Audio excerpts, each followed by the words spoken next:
When I stepped through the door that evening, the first sound that greeted me was my daughter's giggle. I found her perched at the kitchen counter, legs swinging, crumbs clinging to her lips, her face bright with joy. "Someone left a cookie in the mailbox," she said, waving a small pouch. It was pale pink, tied neatly with twine.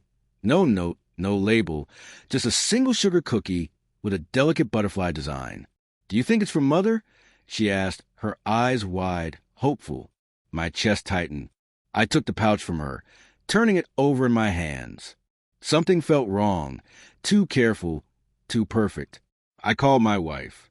"I didn't send anything," Angela said, voice steady. Too steady. Not a tremor, not a hint of confusion or concern. Then Lily's giggle vanished. She clutched at her throat, eyes wide in terror, her small body collapsing onto the floor. I heard the faintest wheeze before her lips turned blue, and she began convulsing. I don't remember how loud I screamed, only the sound of my own voice, raw and desperate, calling 911, holding her limp body, whispering her name over and over as if I could will her back. She survived. Barely. The doctor said it was a neurotoxin, fast, merciless. But whoever had laced that cookie had miscalculated the dosage. That single mistake saved her life. And it cost him everything. Until that day, I thought life was solid, predictable, a systems engineer by trade. I kept things running, servers, schedules, our home. Angela taught piano, gentle and graceful, beloved by her students. Lily was our quiet joy, our soft light. Our house was small, but ours.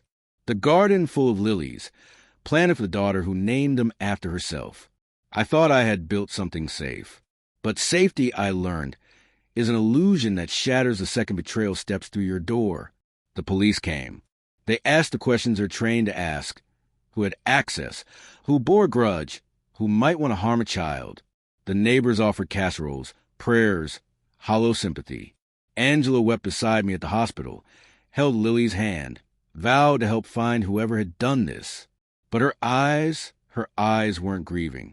They weren't even shocked. They were distant, watching, measuring.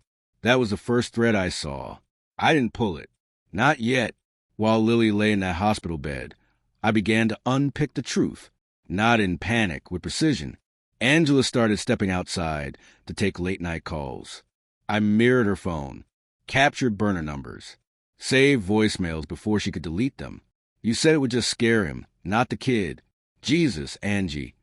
A man's voice, her silence. I waited.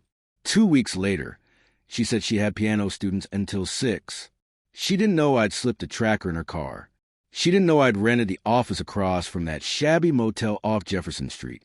She didn't know I was watching as she walked inside with him. Black jacket, mid-40s, arrogant stride. His name was Caleb. Her business consultant. The emails said, twice divorced, bankrupt once, now freelancing as a risk analyst. Right. For 3 nights, I followed him home. I learned his routines, his weaknesses. Morning jog at 5:40. Garage door always left ajar. Laptop never locked. But I wasn't going to harm them physically. That would have been merciful. I laid my trap slowly.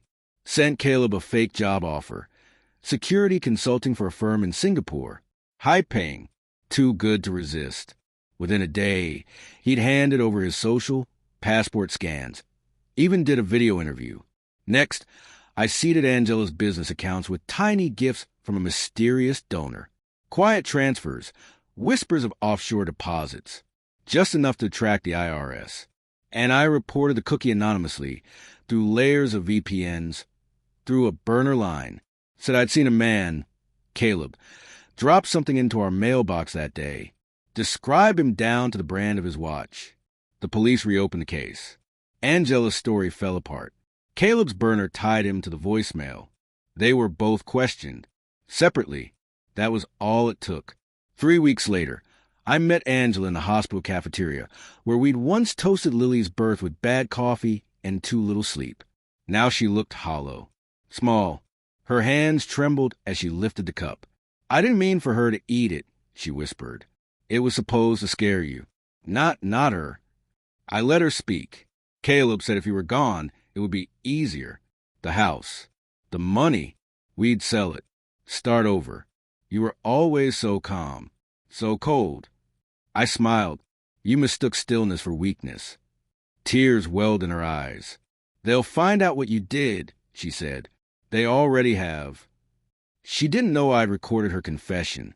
She didn't know I'd handed it to a detective who had a daughter Lily's age. Angela was arrested the next morning. Caleb tried to vanish, fled the country. But that fake job in Singapore? It was flagged internationally. They caught him in Munich, fake passport in hand, and sent him back. Their love story ended in separate cells. Lily healed slowly. Her laughter came back in pieces, like sunlight breaking through blinds. Sometimes she asks about her mother. I tell her the truth, gently, carefully, piece by piece. She doesn't take cookies from strangers anymore. And me, I pass the mailbox every morning. Still pause. Still look. It's empty now. But I remember that pink pouch. And I remember what silence costs. So I watch. I listen. Calm. Quiet. Unshakable. Because monsters don't always hide under beds. Sometimes they hide behind piano keys. Behind hotel doors. Behind soft smiles. And now, I don't wait for them. Now, I make sure they see me watching. Please like, subscribe, and share the story.